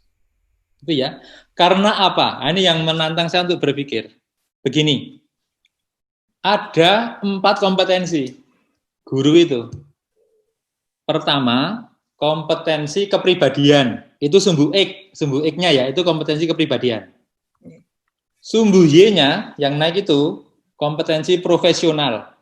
Guru biologi, guru matematika, guru bahasa, itu profesi. Sumbu Z-nya itu adalah kompetensi sosial atau kolegialitas. Lalu dari 3 kompetensi ini, dari 3 akses ini, ada diagonalnya, itu adalah kompetensi pedagogis. Gitu. Kalau guru, kalau Romo, di novisia atau siapa itu kompetensi formatif, memformasi orang. Kalau kita, kompetensi transformatif itu.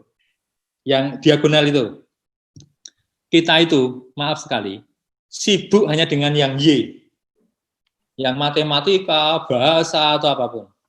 Lupa yang 2, Mbak. Yang 2 itu adalah kompetensi kepribadian dan kompetensi sosial, community. Itu. Kita saat ini, ber-37 ini, sedang mendalami kompetensi community, kompetensi kolegialitas, kolaborasi ini loh. Dengan cara seperti ini, kompetensi kolegialitas kita akan naik, gitu loh. Kapasitasnya, syukur-syukur bisa sampai 80. Yang dilupakan oleh banyak orang adalah kompetensi kepribadian. Saya tadi mengatakan nalar, rasa, kehendak, itu adalah kompetensi kepribadian. Retret, rekoleksi itu kompetensi kepribadian. Tetapi banyak orang tidak suka. Karena apa? Karena ketika melihat diri sendiri, retret itu kan melihat diri sendiri. Dirinya sendiri kedodoran gitu loh. Jadi orang itu takut retret karena membayangkan hidupnya yang buruk. Tapi orang yang sungguh-sungguh hidup tidak akan takut retret atau rekoleksi. Nah, maka persis Mbak Tuti tadi, itu apa? Kita nggak pernah diajari ya, mendidik anak. Yang bisa kita pelajari adalah mengolah diri itu loh. Tadi yang saya katakan. Mensyukuri nenek kakekku kayak apa sih? Karakternya kayak apa sih? Mensyukuri bapak ibuku kayak apa sih? Aku ini mirip siapa? Teman-teman Anda bisa bertanya dan Anda bisa langsung jawab. Anda itu mirip siapa dalam hal apa? Kalau itu Anda kejar, bagaimana itu tumbuh? Misalnya murah hati, misalnya tekun, misalnya kerja keras, misalnya disiplin. Itu kan dari bapak ibu kakek nenek. Dan itu adalah kompetensi kepribadian. Maka betul, saat ini ibu-ibu galau. Karena apa? Rak ngerti anak dikapake itu loh. Karena memang dirinya sendiri tidak pernah mengolah diri itu. Dan ini menurut saya, seperti saat ini, kita masih bisa bersama-sama belajar mengolah diri, supaya nanti presentasi kita pada anak cucu kita itu otentik. Nah, ini Mbak, saya terima kasih karena ini oke, kalau begitu tepat sungguh-sungguh memang seperti itu. Maka dalam kolese-kolese itu kita sadar mengenai 3 akses ini. Pembentukan karakter atau kompetensi kepribadian, pembentukan kompetensi profesional, pembentukan kompetensi community, itu ya, community itu bersama-sama live in, mengerjakan tugas bersama-sama. Kalau tiga-tiganya ini maju, diagonalnya ini, kompetensi pedagogisnya itu juga akan tinggi sekali. Atau kompetensi formatif, atau kompetensi transformatif. Tadi saya bilang, orang Jepang itu sudah di 85. Mereka itu tidak akan buang sampah, mereka akan ambil sampah. Tempat kita, berapa orang yang ambil sampah? Kurang dari 5%.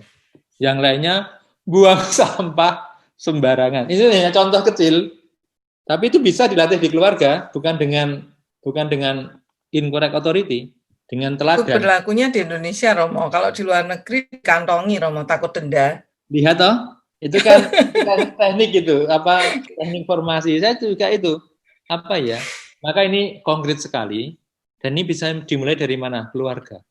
Ya, Romo. Kalau saat ini kalau saya hitung, alumni Serikat Yesus itu masih sekitar 50.000. Itu kalau dikalikan 4 per keluarga loh, itu kan 200.000. Kalau itu 200.000 loh. Dan itu akan bisa mempengaruhi 40 kali lipat. Nah ini saya optimis sekali dalam hal ini. Karena saya tahu bahwa alumni ini punya karakter. Ya, makasih Romo. Ya, baik Romo. Oke, jadi saya buka kesempatan 2 pertanyaan lagi. Dan sambil 1 pertanyaan yang dari Mas Adi, Romo. Ini Adi mau dibaca ulang atau langsung gimana? Langsung ini ya, saya baca ini ya. Romo baca dulu Mas, baca. Ya, silakan. Bagaimana secara proses teknis merealisasi, memperkenalkan, memperluas Ignatian spirituality di keluarga-keluarga alumni. Ya. Bagaimana correct leadership bisa dioperasionalisasi dan harmonisasi menjadi pemahaman bersama di antara sesama awam serta anggota serikat. Dan yang ketiga, apakah proses komunikasi, polarisasi alumni serikat perlu diintensifikasi, ditingkatkan kualitasnya, jika ya sebaiknya bagaimana? Ya, isinya banyak nih ya. Ya. Tapi begini, saya senang sekali. Yang pertama, bagaimana memperluas Ignatian spirituality. Terus terang begini, spiritualitas Ignatian itu adalah spiritualitas awam. Ignatius itu menyusun seluruh latihan rohani itu ketika dia belum Yesuit, belum ada Serikat Yesus.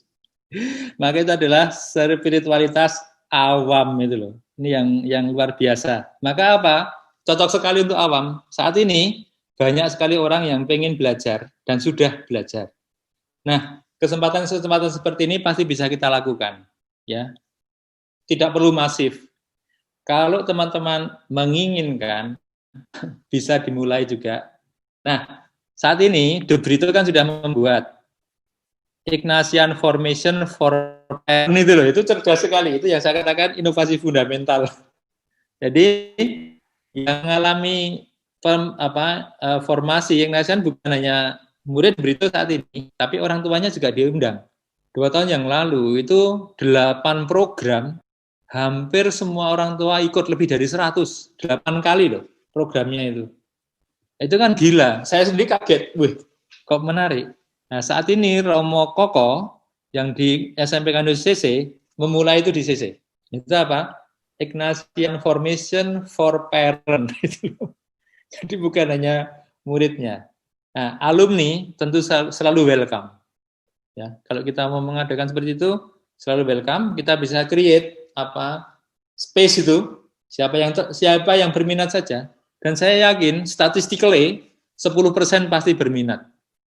Dan 5% pasti join. Nah, 50% dari 50.000 bisa dihitung sendiri. Nah, ini yang saya optimis dengan cara-cara seperti ini. Ini Adi.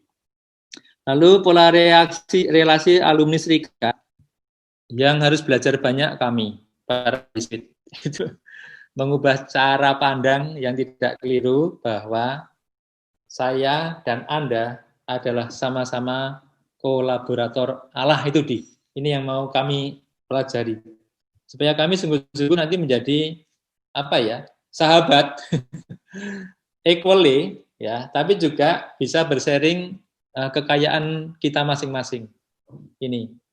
apakah pola proses komunikasi, pola relasi alumni serikat perlu diintensifkan untuk meningkatkan kualitasnya. Teman-teman, yang sedang kita lakukan ini adalah salah satu cara. Ya, ketika teman-teman punya wadah seperti ini, ya ini caranya menjadi mengoptimalkan diagonal tadi loh. Apa itu bagi kita? Anda pasti akan menjadi teman-teman yang bisa mentransformasi itu loh. Jadi transforming others itu. Itu kurang lebih jawaban ringkas ya, tapi saya selalu masih bisa berbagi nanti kalau ada kesempatan lain. Itu Mas. Baik, ya mudah-mudahan menjawab. Biasa selalu sebelum akhir acara kita ada foto bersama. Silahkan mulai pada sisiran, jongkatan, ya kan. Pak di open, video-videonya juga mulai di open ya. Ya, video mulai di open. Jadi gini, kalau sudah tidak ada pertanyaan lagi, akan ada closing statement dari Roy dulu sebagai Ketua Umum AJI. Kemudian saya minta juga closing statement dari Romo Sunu. Kemudian setelah itu secara officially kita akan tutup dengan berkat penutup dari Romo Sunu. Setelah itu ini room masih tetap dibuka sampai nanti orang terakhir live. Mau debat silakan, mau berbagi bisnis silakan, ya kan, mau tukar nama silakan dan sebagainya. Jadi ini dibuka terus sampai nanti orang terakhir moderatornya yang live. Mas itu kan ngenteni Aida mlebu. Nah, ngenteni Aida, kabeh ngenteni iki memang jane. Monggo, 1-2 pertanyaan terakhir, kalau nggak ada nanti saya serahkan ke Roy untuk kasih closing statement. Oke.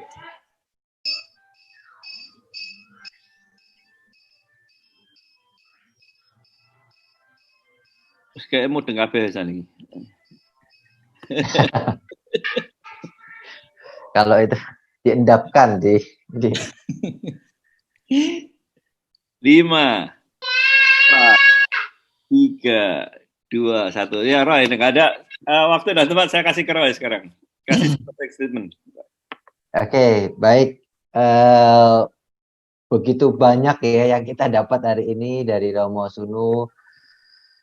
Harapan saya sebagai Ketua AJI hanya bisa terus melakukan correct leadership seperti tadi yang Romo Sunu bilang, untuk terus menjalankan AJI ini sebagai sesuatu yang menjadi sarana yang baik untuk kita semua untuk menjadi bermutu dengan masing-masing perhimpunan. Tentunya sudah dari masing-masing mempunyai kegiatan-kegiatan yang bermutu, tinggal kita di sini bisa menjalin kolaboratif networking yang bermutu juga untuk kebaikan bersama untuk AMDG tentunya. Jadi itu saja, semoga acara ini bermanfaat buat teman-teman dari perhimpunan, dari pengurus juga, untuk mengingat lagi apa visi-visi dari Jesuit supaya dapat diterapkan di perhimpunan masing-masing. Ya, semoga kalau teman-teman merasa menyenangkan kita bisa bertemu di sini, nanti di bulan-bulan berikutnya kita bisa bertemu lagi di acara-acara yang berbeda, tentunya dengan tema-tema yang berbeda. Terakhir saya mengucapkan terima kasih kepada Romo Sunu atas kebersamaannya selama 6 tahun kemarin. Saya mewakili teman-teman pengurus, Pak Datuk Sweda, Pak Wisenda kemarin saat waktu yang lama. Ucapan terima kasih atas pendampingan dan juga kebersamaan kita bersama. Kami selaku alumni terus ingin berjalan bersama, berdampingan dengan karya-karya dari serikat, sehingga feel free bila ada apa-apa bisa berkontak, berkolaborasi dengan perhimpunan, dengan masing-masing perhimpunan ataupun dengan AJI. Selamat untuk yang baru, nanti menunggu Romo Beni. Selamat istirahat juga, mungkin selama 6 bulan Romo. Semoga Tuhan memberkati Romo dan kita semua. Terima kasih. Oke. Terima Baik. kasih. Ya. Ya. Romo, silakan Romo. Oke. Terima kasih Roy dan teman-teman semua. Saya terus terang siang hari ini bahagia, senang sungguh-sungguh bisa ngobrol dengan teman-teman, berbagi ide. Maka saya sungguh rindu karena saya confidence dengan alumni. Saya sangat confident. Saya yakin dengan alumni kita itu loh. Karena apa? Punya dasar yang solid untuk membangun correct leadership, correct authority di dalam keluarga, di dalam lingkungan kerja, dan di tengah masyarakat. Dan dengan itu, dengan tadi hal yang sangat sederhana, bersyukur, rendah hati, murah hati, dan terbuka atau grateful, ya, humility, ya, generosity, openness.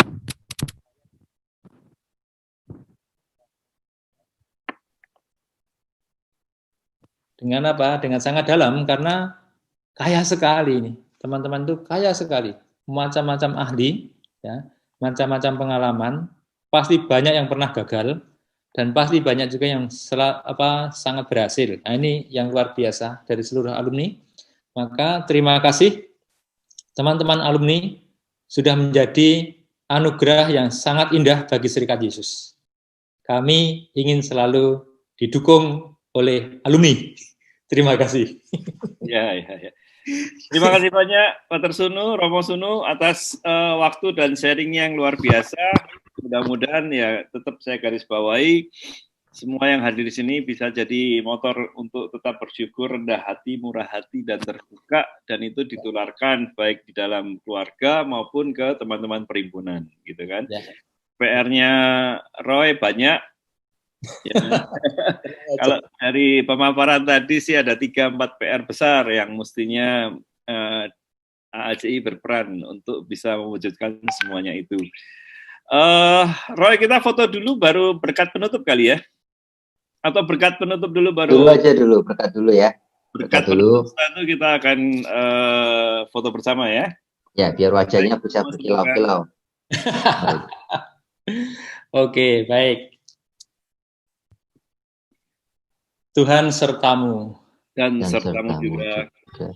Allah Bapa yang Maha Baik, lihatlah putra-putramu, anak-anakmu, sahabat-sahabatmu, teman-teman kami, para alumni, kolese, dan sekolah-sekolah Yesuit di Indonesia. Kami sungguh bersyukur atas hidup mereka, atas panggilan mereka, dan atas perutusan mereka di tempat kerja masing-masing, di keluarga masing-masing.